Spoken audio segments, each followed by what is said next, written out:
आज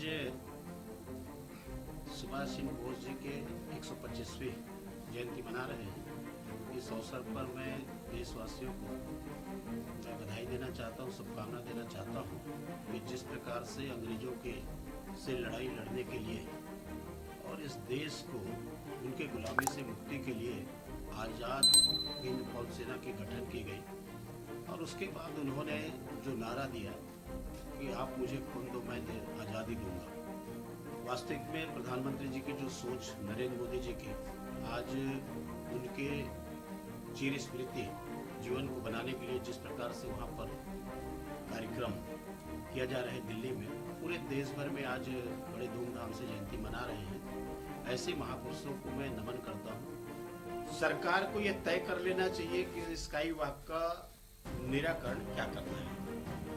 इस प्रदेश में कांग्रेस की सरकार बनने के बाद में 2 कमेटी बनाई गई, एक स्काई वॉक को लेकर के पहले विधानसभा में है और दूसरा बिलासपुर के सीवरेज को लेकर के। अभी दोनों का निर्णय अभी भी नहीं हुआ है। सरकार के 3 साल से ऊपर का समय निकल चुका है। ये सरकार निर्णय करने की स्थिति में नहीं है कि वो सही है या गलत है। अब आपके हाथ में सत्ता है, यदि उसको पूरा करना है तो मुझे लगता है इस दौरान में जो नुकसान हुई है संपत्ति की और जो रेट में वृद्धि हुई है, तो इसका जो भरपाई कहां से होगा।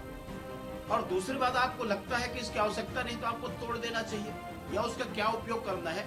लेकिन न कमेटी की रिपोर्ट हो रही है, न कमेटी की बैठक हो रही है और पहले विधानसभा पहले सत्र में ये लगा, लेकिन आज तक उसका निराकरण नहीं हुआ है। कुल मिलाकर के ये सरकार निर्णय नहीं कर पा रही है और मुझे लगता है कि निर्णय करने से सरकार बच रही है या उसके सक्षम नहीं है। देखिए, पूरे प्रदेश में शासकीय राशि का दुरुपयोग हो रहा है, केवल रायपुर की बात नहीं है। और जिस प्रकार से शासकीय धन का दुरुपयोग एक तरफ और दूसरी तरफ कर्जा छत्तीसगढ़ के लोगों के ऊपर में लादना, आज 51,000 करोड़ से ऊपर की कर्जा हो गई है, लेकिन उसके बाद भी शहर व्यवस्थित नहीं है। इसी प्रकार से अमृत मिशन योजना आपके पूरे प्रदेश में पैसा आने के बाद भी पूरा नहीं हो पा रहा है। चाहे राजनांदगांव की बात करें, बिलासपुर की बात करें, रायपुर की बात करें और भी शहरों की बात करें, इस 3 साल के कार्यावधि में सरकार के पास पैसा आने के बाद में ये सरकार इस कार्य योजना को कंप्लीट स्थिति में नहीं ले जा पा रही है, पूर्णता की ओर नहीं ले जा रही है।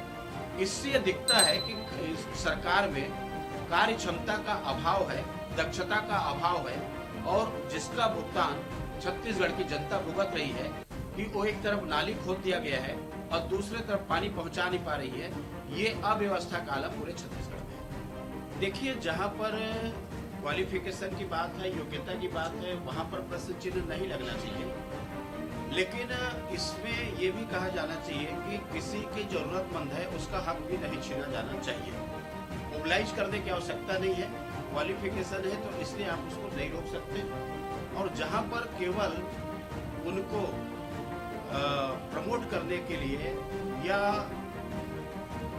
इस प्रकार की यदि कार्रवाई आती है तो स्वाभाविक रूप से प्रश्न चिन्ह लगता है, लोग उन्हें उठाते हैं।